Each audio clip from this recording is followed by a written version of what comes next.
1980s போனோம்னு வச்சுங்களேன். அந்த டைமில் வந்து கம்ப்யூட்டர்ஸ் 1980s 90sலாம் வந்து கம்ப்யூட்டர்ஸ் வந்து ஒரு கம்ப்யூட்டர் இன்னொரு கம்ப்யூட்டரில் கனெக்ட் பண்ணுறதோ அல்லது ஒரு ஹப்லையோ சர்வர்லையோ கனெக்ட் பண்ணுறதுக்கு வந்து இந்த டேட்டா ட்ரான்ஸ்ஃபர் பண்ணுறதுக்கு வந்து ஒரு ஒயர் தேவைப்படும், ஒரு கேபிள் தேவைப்படும். ஒரு கார்ட்லெஸ் மைக்கை நீங்கள் கம்பேர் பண்ணீங்கன்னு வச்சுக்கோங்க, கார்டு உள்ள மைக்குக்கும் கார்ட்லெஸ் மைக்குக்கும் பார்த்தீங்கன்னா சிக்னல் லாஸ் கார்ட்லெஸ்ல வந்து சிக்னல் லாஸ் நிறைய இருக்கும். வேற கேமராஸ்க்கும் யூஸ் பண்ணுறாங்க. ஏன்னா அதில் வந்து மல்டிபிள் கேபிள்ஸ் இருக்கிறதுனால பவர் பாஸும் அதில் ஆகுது, ப்ளஸ் சிக்னலும் அதை எடுத்துக்கிறாங்க டிஃப்ரெண்ட். அண்ட் நாங்கள் என்ன பண்ணோம், சில நேரத்தில் வந்து இந்த டேட்டா கேபிள் அண்ட் டெலிஃபோன்ஸ்க்காகவும் நாங்கள் ஐபி.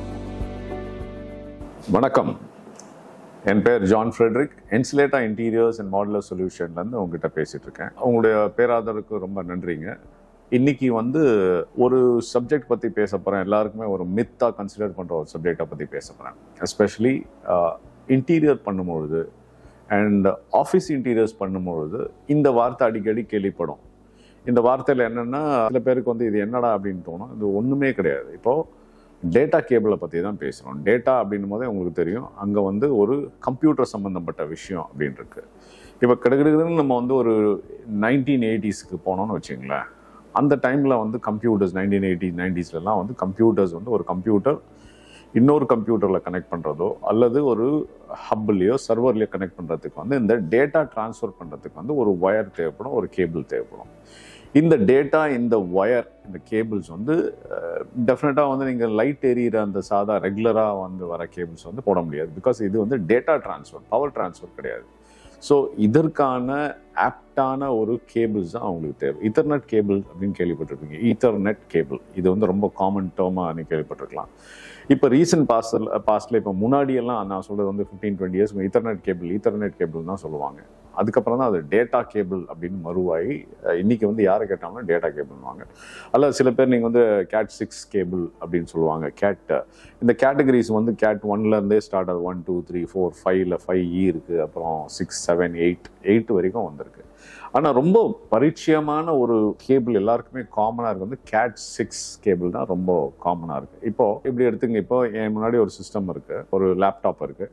இந்த லேப்டாப் இன்னைக்கு கான்டெக்ட்ல வந்து வைஃபைலான கனெக்ட் பண்ணலாம். வைஃபைல வந்து நான் ஹப்ல கூட கனெக்ட் பண்ணிக்கலாம், சர்வர்ல கனெக்ட் பண்ணிக்கலாம். பட் ஒரு காலகட்டத்தில் வந்து அந்த மாதிரி வந்து வயர்லெஸ் கனெக்ஷன்ஸ் வந்து டேட்டாஸ் வந்து இல்லாமல் இருந்திருக்க காலம் உண்டு. ஸோ அதை வந்து வயர்டு எப்பவுமே பார்த்துக்குங்க. ஒரு கார்ட்லெஸ் மைக்கை நீங்கள் கம்பேர் பண்ணீங்கன்னு வச்சுக்கோங்க, கார்டு உள்ள மைக்குக்கும் கார்ட்லெஸ் மைக்குக்கும் பார்த்தீங்கன்னா சிக்னல் லாஸ், கார்ட்லெஸ்ல வந்து சிக்னல் லாஸ் நிறைய இருக்கும். வேற கார்டு உள்ளது பார்த்தீங்கன்னா எப்பவுமே வந்து நீங்கள் ஒரு பர்ஃபார்மன்ஸ் பண்ணுறாங்க, ஒரு ஸ்டேஜ் பர்ஃபார்மன்ஸ் பண்ணுறாங்கன்னா மோஸ்ட்டாக தே வில் ப்ரிஃபர் கார்டு உள்ள மைக்கு தான் ப்ரிஃபர் பண்ணுவாங்க. பிகாஸ் அதில் சிக்னல் லாஸ் கம்மியாக இருக்கும். வேற கார்ட்லெஸ்ல there are best mics, expensive mics எல்லாம் இருக்குது. இந்த சிக்னல் லாஸ் எல்லாம் வந்து மேனிப்புலேட் பண்ணுற மாதிரியான சில இதெல்லாம் இருக்குது. பட் ஓவராலாக ஒரு காமனாக நீங்கள் பார்த்தீங்கன்னா ஒரு ஸ்டேஜ் பர்ஃபார்மன்ஸ் பார்த்தீங்கன்னா சர்ச்சஸில் பார்த்தீங்கன்னா மைக்ஸ் எல்லாம் வந்து கார்டு உள்ளது, அதாவது ஒயர் உள்ளது வில் ஹாவ் மோர் ஸ்ட்ரென்த். இப்போது கமிங் டு திஸ் பாயிண்ட், இப்போ அந்த டேட்டா டிரான்ஸ்ஃபரில் வைஃபையோட செக்யூர்டும் கூட அண்ட் டேட்டா டிரான்ஸ்ஃபர் ஸ்பீடும் வந்து ஜாஸ்தியாக இருக்கும். இப்போ நம்ம அந்த பழைய காலத்துலலாம் பார்த்தீங்கன்னா அந்த நான் சொல்ல பழைய காலம் அப்படின்னு சொல்கிறது வந்து நம்ம 80sலாம் பார்த்தீங்கன்னா நான் சொன்னேன் இல்லையா, அந்த கேட் 3 கேட் 2 கேட் 3லலாம் ஸ்டார்ட் ஆகி அப்படியே உருவாயிட்டு வரும்பொழுது இந்த கேட் 6ல் வந்து நிற்குது. இந்த கேட் 6 தான் நான் சொன்ன மாதிரி ஏற்கனவே சொன்ன மாதிரி ஜாஸ்தியாக யூஸ் பண்ணப்படுற ஒரு கேபிள். இது வந்து ஃப்ளெக்சிபிலிட்டி நல்ல ஃப்ளெக்சிபிளாக இருக்கும், அஃபோர்டபுளும் நல்ல அஃபோர்டபுளாக இருக்குது. நீங்கள் அந்த ஒயர் நான் வந்து இப்போ உங்களுக்கு காட்டுறேன், நீங்கள் பார்க்கலாம். இப்போது என் கையில் வந்து இந்த கேபிள் இருக்குது. நீங்கள் பார்த்தீங்கன்னு வச்சுங்களேன், இந்த டேட்டா கேபிள்ஸில் பார்த்தீங்கன்னா இது வந்து கிரே கலர் இருக்குது, இதே வந்து ப்ளூ கலர்லேயும் இருக்கும். இப்போது அந்த ஒயரை ரிப் பண்ணி அந்த இன்சுலேஷனை நீங்கள் பிச்சு பார்த்தீங்கன்னா உங்களுக்கு வந்து இந்த மாதிரி வந்து ட்விஸ்டட் கேபிள்ஸாக இருக்கும். இங்கே பார்த்தீங்கன்னா இது 2 ஒயர் இருக்கும். தட் இஸ் க்ரீன் இருக்குன்னா க்ரீன் கூட ஒயிட் இருக்கும், ப்ரௌன் இருந்தால் ப்ரௌன் கூட ஒயிட்டு, அப்புறம் ப்ளூ இருந்தால் ப்ளூ கூட ஒயிட்டு, அப்புறம் இன்னொன்று வந்து ஒரு ஆரஞ்சு மாதிரி இருக்குது.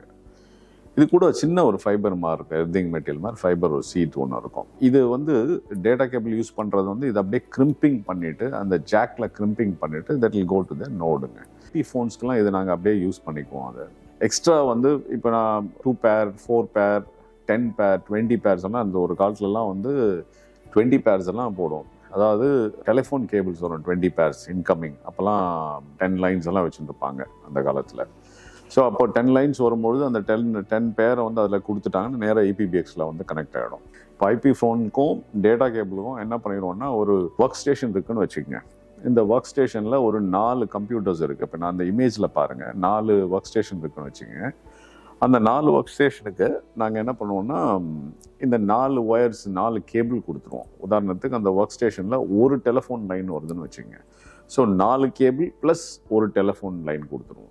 அந்த டெலிஃபோன்லேயே அங்கேருந்து லூப் பண்ணோம்னா இதில் 4 டெலிஃபோன் கனெக்ஷன் கொடுக்கலாம். அங்கேருந்து இன்டர்னலாக வந்து 4 லைன் கொடுத்துடலாம் ஆக்சுவலாக.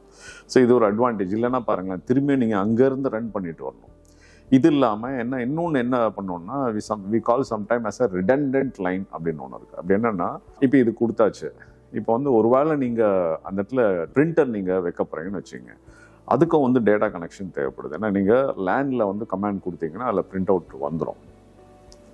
இப்போ வைஃபை பிரிண்டர்ஸ் நிறைய வருதுன்னு வச்சுங்களேன். பட் ஆனால் வந்து கார்பரேட்ஸ் எல்லாம் வந்து இது நாட் அலோவ், ரெஸ்ட்ரிக்டடாக இருக்கும் பிரிண்டர்ஸ் எல்லாம். Not everybody can take. அந்த ஒர்க் ஸ்டேஷன் 4 ஒர்க் ஸ்டேஷன் இருக்குது. அது கூட இன்னொரு 4 இருக்குன்னு இல்லை, ஈவன் 10 இருக்குன்னு வச்சுங்களேன். 5+5 ஆப்போசிட்டில் இருக்குன்னு வச்சுக்கோங்க. இப்போ இந்த மாதிரி ஒரு ரிடண்டன்ட் லைன் ஒன்று கொடுத்து விட்ருவாங்க. ஏன் கொடுப்பாங்கன்னா, நாளைக்கு ஒருவேளை இந்த கேபிள்ஸில் இப்போ இந்த 5 கேபிள் ப்ளஸ் வந்து ஒரு டெலிஃபோன் லைன் 11 ப்ளஸ் இன்னொன்று இதை கொடுத்துருவாங்க. இது either you can use it for printer or use this. நாளைக்கு ஏதாவது ஒரு பிரச்சனை வருது, ஏதாவது ஒரு கேபிள் ஒர்க் ஆகலை, எலி கடிச்சது ஏதாவது ஒன்று பண்ணுதுன்னு வச்சுங்க, அதுக்கு வந்து இந்த ஒரு கேபிள் ரிடண்டன்ட் லைன் போட்டு வச்சுருவாங்க. It is there always. நீங்கள் என்ன வேணால் பண்ணிக்கலாம். ஏன்னா இப்போ யோசிச்சு பாருங்களேன், ஃபங்க்ஷனல் ஆஃபீஸில் டேட்டா கேபிள் வேணும்னு வச்சுக்கோங்க. இங்கே வந்து என்கிட்ட 4 டேட்டா கேபிள் நான் கொடுத்து வச்சுருக்கேன். இன்னும் பாயிண்ட்ஸ் இருக்குது. ஐஓஸ்ன்னு சொல்லுவோம், இன்டர்ஃபேஸுக்கு வந்து ஐஓஸ்ன்னு கொடுத்துருவோம். அந்த ஐஓஸ் கொடுத்து வச்சுருக்கோம். இங்கே போய் ஜாக் பண்ணுறேன்னா எனக்கு டேட்டா கனெக்ட் பண்ணிவிடுவோம் எனக்கு. ஸோ இது இல்லாமல் ரிடண்டன்ட் பாயிண்ட்ஸ்லாம் கொடுக்கும் பட்சத்தில் எப்பவுமே வந்து when you plan an office, have these kind of things. அந்த சைஸ் ஆஃப் இந்த கேபிள்ஸ்லாம் சைஸ்லாம் கம்மியாகிடுது. இப்போ எங்களுடைய கோவொர்க்கிங் பார்த்தீங்கன்னா ஏறக்குறைய வந்து ஒரு 75 சீட்டர்ஸ் இருக்குது.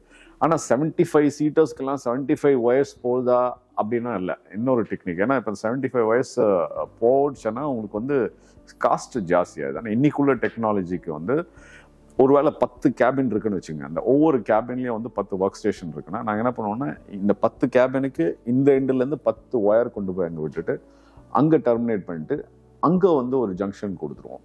அங்கேருந்து டேப் ஆஃப் பண்ணி எடுத்துகிட்டு போவோம். இதுவும் வந்து அவைலபிள்.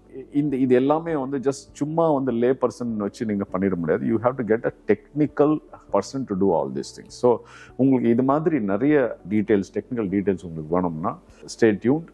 எங்களை நீங்கள் கால் பண்ணலாம். இன்னும் உங்களோட டவுட்ஸ் இருந்தால் கமெண்ட்ஸில் போடுங்க. இன்னொரு வீடியோவில் நம்ம சந்திப்போம். அதுவரை நன்றி, வணக்கம்.